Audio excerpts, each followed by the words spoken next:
Hello Mumbai पल्टन। ये season बहुत exciting रहने वाला है आईपीएल 2025, क्योंकि मुंबई इंडियंस ने रोहित शर्मा, जसप्रीत बुमराह, सूर्य कुमार यादव और तिलक वर्मा के अराउंड एक स्क्वाड बिल्ड किया है। हालांकि विकेट कीपिंग सेक्शन में कौन खेलेगा कौन नहीं खेलेगा, क्या पिक्स होंगे मुंबई इंडियंस के, let's talk about it. Like share and subscribe, let's begin.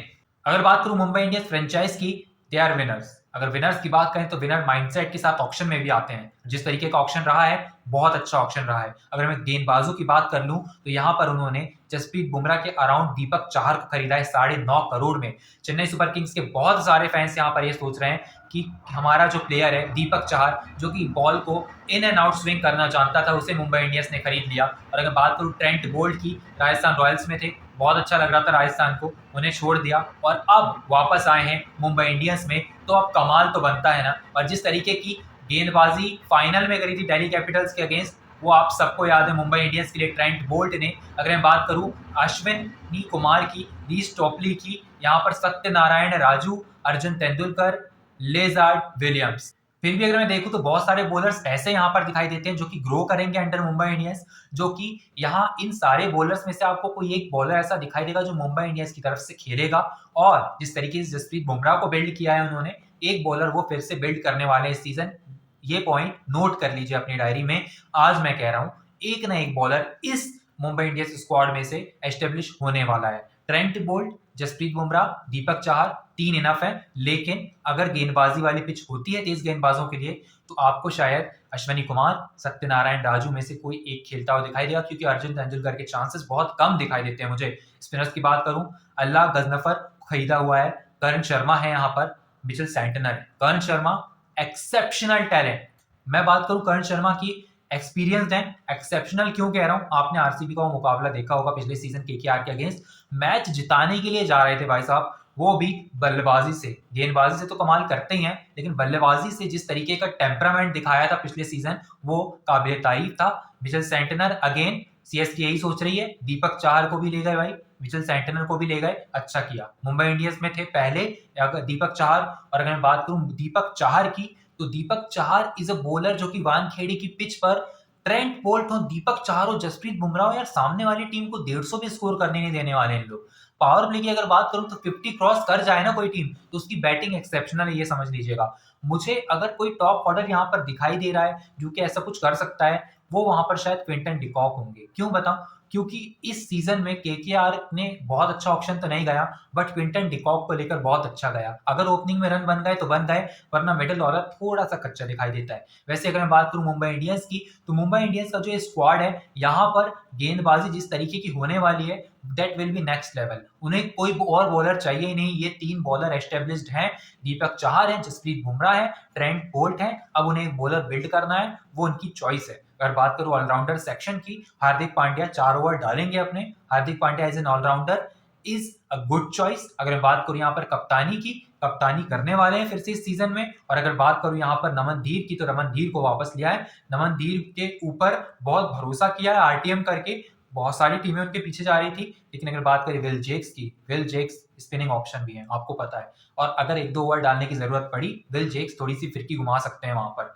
राज बाबा को खरीदा है, विग्नेश पुथुर को खरीदा है। अगर मैं बात करूं राज बाबा की, बहुत अच्छा टैलेंट है, और पंजाब किंग्स ने पिछले सीजन इन पर बहुत बड़ी बोली लगाई थी। लेकिन इस सीजन बहुत सारे प्लेयर्स ऐसे हैं जिन पे बहुत बड़ी बोली लगी थी पिछले सीजन, कम बोली में गए हैं, अलग अलग टीम्स में गए हैं, लेकिन ऐसी टीम्स में गए हैं जहां उन्हें मौका मिल सकता है। और ये अच्छी बात है, क्योंकि पिछले सीजन आपको बहुत प्राइज मनी मिल गई हो, जैसे समीर रिजवी की बात कर लूं, तो प्राइज मनी से नहीं होता है। ऐसे टैलेंट स्काउट, ऐसे टैलेंट पूल में जाइए, ऐसे स्क्वाड में जाइए जहां पर आपके लिए उस जगह पर जो स्पॉट है जहां पर आप खेलते हैं वो खाली हो। क्योंकि आप कुछ ऐसी टीम में चले गए, 4 नंबर का प्लेयर पहले से और मैं 4 नंबर खेलता हूं, तो मैं तो बैकअप हो गया।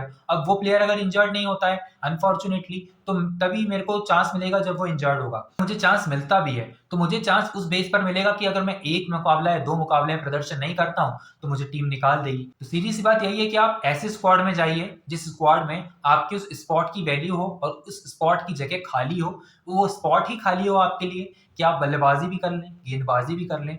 तो शायद राज बाबा चांस मिल सकता है हमें। क्योंकि अगर मैं बात करूं सत्यनारायण राजू की, अश्विनी कुमार की, उन दोनों में से किसी एक को चांस मिलने वाला है, ये आप अपने माइंडसेट बना लीजिए पहले से।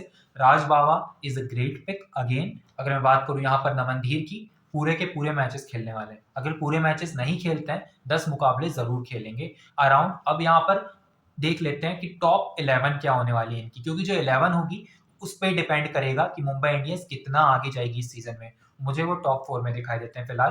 क्रिटिकली हम इसी टीम को क्रिटिसाइज नहीं करेंगे जब तक यहाँ पर हो सकता है कि इस स्क्वाड में एक दो चेंजेस हो जाए, किसी और स्क्वाड में एक दो चेंजेस हो जाए, क्योंकि वो होते हैं। हमने देखा है कि जस्ट सीजन से पहले कुछ प्लेयर्स इंजर्ड हो जाते हैं, वो आईपीएल से बाहर हो जाते हैं, उसके बाद उनकी जगह दूसरे प्लेयर्स लिए जाते हैं। तो हम वो प्रीव्यू करेंगे, दिस इज ऑक्शन रिव्यू, तो ऑक्शन रिव्यू की तरह रहने देते हैं। Let's talk about the playing 11, the probable playing 11 of Mumbai Indians. Rohit Sharma, Surya Kumar Yadav, Ryan Rickelton अगर खेलते हैं तो, और अगर वो इंडियन के साथ जाते हैं तो रॉबिन मिंस मेरी पहली चॉइस होंगे बिफोर रायन रिकल्टन। और बात करूं तिलक वर्मा की, ही विल प्ले। अगर बात करें विल जैक्स की, वो भी खेलेंगे। हार्दिक पांड्या को मैंने रखा हुआ एज ए कैप्टन, क्योंकि हार्दिक पांड्या 14 के 14 मुकाबले खेलेंगे और आपको इस टीम को टॉप 4 में ले जाते हुए लीड करते हुए नजर आएंगे। नमनधीर, रॉबिन मिंस में से कोई एक यहाँ पर ESPN में मैंने देखा था, बट अगर मैं बात करूं मेरी, तो my personal choice will be robin mince in front of Ryan Rickelton. और फिर मैं एक ओवरसीज जो है मिडिल ऑर्डर में फिट कर सकता हूं, जो कि दीपक चाहर होंगे, अब अल्लाह गजनफर होंगे, मिचेल सेंटनर होंगे। तो मैं अगर बात करूं यहाँ पर दीपक चाहर के बाद गजनफर और सेंटनर में से किसको खिलाना है, so I will go with Mitchell Santner.